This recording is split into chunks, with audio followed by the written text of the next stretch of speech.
Much of the focus surrounding the Miami Heat this preseason has been on center Kel'el Ware. There have been ups and downs, and there has already been a challenge issued by Heat coach Erik Spoelstra. Through it all, Ware continues to move forward and grow as he prepares for his second NBA season. "I'm encouraged by it," Spoelstra said of Ware's preseason so far. "Look, everybody has so much attention on him, and what I'm going to say about him. He's getting better. You can see the talent." Ware's talent was on display in Sunday night's 120-104 preseason loss to the Orlando Magic at Kia Center, finishing the exhibition with a game-high 24 points on 9 of 17 shooting from the field, 2 of 4 shooting from three-point range, and 4 of 4 shooting from the foul line to go with 10 rebounds, 1 assist, and 2 steals in 25 minutes. He didn't play in the fourth quarter. But Ware's play has been far from perfect this preseason. There have been lapses throughout the course of games, and his play hasn't always translated to positive team results, but he has shown the ability to learn and improve from his mistakes. "I would much rather coach somebody who's willing to be coached, who can put up 24 points and 10 rebounds, and figure out how to get those winning moments during the course of a game," Spoelstra said before the Heat played its fifth of 6 preseason games on Monday night against the Atlanta Hawks at State Farm Arena. "That's where we are." Ware has proven he's willing to be coached, taking Spoelstra's public challenges in stride and responding with dominant efforts. Even after Ware posted a standout stat line of 18 points and 13 rebounds in 23 minutes during last Monday's exhibition loss to the Milwaukee Bucks, Spoelstra pointed to his rough plus-minus of -21. "I'm not looking at the stat line," Spoelstra said after that preseason game. "I think everybody is looking at the wrong thing. It's got to impact the game. I want him the next game to be a +20.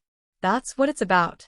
Since then, Ware has averaged 26.5 points, 11 rebounds, 1 assist, and 1.5 steals per game while shooting 58.3% from the field, 5 of 10, 50%, on threes, and 6 of 7, 85.7%, from the foul line in the Heat's last 2 exhibitions ahead of Monday's preseason matchup against the Hawks. "I always take anything that the coach says to me as motivation," Ware, 21, said. "I take it and I try to impact it into my game, and I try to play as hard as I can. Like I said in the last interview, I was still getting my legs back under me from training camp. But that's it." Ware finished Wednesday's exhibition against the San Antonio Spurs as a +10 and Sunday's exhibition against the Magic as a -12, but Spoelstra was able to look beyond the plus-minus this time around. "He did some impressive things," Spoelstra said of Ware following Sunday's preseason loss in Orlando. "I love the way he was on the offensive glass, and we'll just continue to work with him." In fact, Ware entered Monday leading the NBA with his average of 11 rebounds per game this preseason.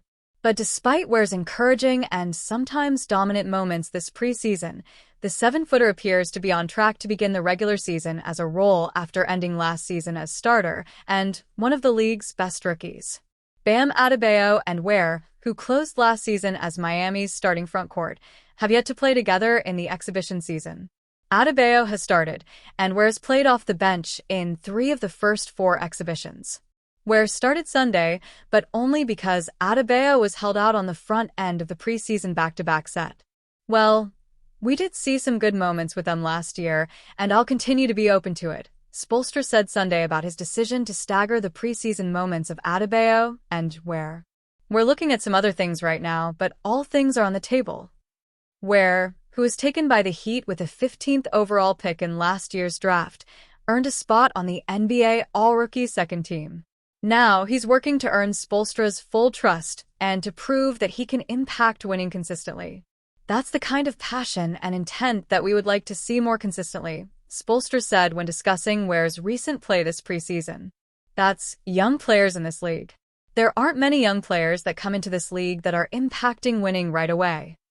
Jakushione's injured. Mitchell returns. Heat rookie guard Kasparas Jakushiones played just 4 minutes against the Magic on Sunday before exiting the contest late in the first quarter with right hip soreness. He totaled 2 points on 2 made free throws and dished out 1 assist before leaving the game and never returning. "We talked and we decided it's better not to make it worse," Jacquessionis, 19, said of his discussion with Heat trainers before leaving Sunday's game. "So, I stepped out." When asked about the severity of Jacquessionis' injury, Spoelstra said following Sunday's exhibition, "I'm not sure. We'll find out. He just goes so hard that things can happen. But it's too early to tell right now." Jacquessionis, who the Heat selected with the 20th overall pick in this year's draft, has still played in just one full exhibition game through the Heat's first 4 preseason contests. He missed the first 2 exhibitions because of a sprained left wrist before totaling 8 points and 10 assists on Wednesday against Spurs, and then leaving Sunday's game early. "It is a little frustration," Jacquessionis said of his injury issues this preseason. "But these things I can't control. So I'm just trying to control what I can control and do my thing." However, Heat guard Davion Mitchell played in his first preseason game of the year after missing the first 3 exhibitions because of calf soreness. He finished Sunday's loss to the Magic with 2 points on 2 made free throws and 2 assists in 10 first-half minutes before being given the second half off. "For me, it's just trying to find my rhythm," Mitchell said. "But I'll figure that out in the next couple days." Miami Heat All-Star center Bam Adebayo said he feels fine after leaving Monday night's preseason loss at Atlanta with a knee contusion. Adebayo, 28, departed in the third quarter, finishing with 13 points and 9 rebounds in 19 minutes in a 119-118 overtime loss to the Hawks. Heat coach Erik Spoelstra said the decision to keep Adebayo on the bench for the rest of the game was precautionary. "He just landed awkwardly, but he says he feels fine," Spoelstra said. "We'll see when we get back to Miami." But as you saw, he was able to be out there the whole rest of the way on the bench. "I just wanted to make sure it didn't go any worse, so I just sat him from there." The Heat are 0-5 heading into Friday's preseason finale at home against the Memphis Grizzlies. Miami opens up the regular season on October 22nd at the Orlando Magic. A 3-time All-Star and 5-time All-Defensive Team selection, Adebayo averaged 18.1 points, 9.6 rebounds, 4.3 assists, and 1.3 steals in 78 games, all starts. Field-level media. There have been numerous rumors surrounding Zion Williamson's availability for an off-season trade, with the Miami Heat emerging as one of the top candidates. The power forward continues to struggle to stay healthy and has once again raised doubts about his reliability as a reliable star for the New Orleans Pelicans. Clutch Points then suggested a proposal to send him to the Florida team. The idea behind the portal is clear. New Orleans would begin its rebuild, and Miami would acquire players who would put it in a position to compete in the East again. New Orleans gets future assets like Jacquez and draft picks. It also gets players who can help with the transition like Wiggins and Robinson. Miami, on the other hand, brings in 2 stars.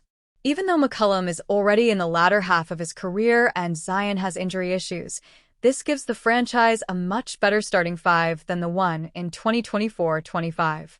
Above all, it helps Bam Adebayo and Tyler Herro, explains journalist Zachary Howell. The main difficulties Howell points out for Miami in the case of a trade like this are the defense and Williamson's health. The team may have some defensive issues with a lineup featuring McCollum, Herro, and Williamson. But Erik Spoelstra is a great coach on that side of the court and has some other players who can help in that regard.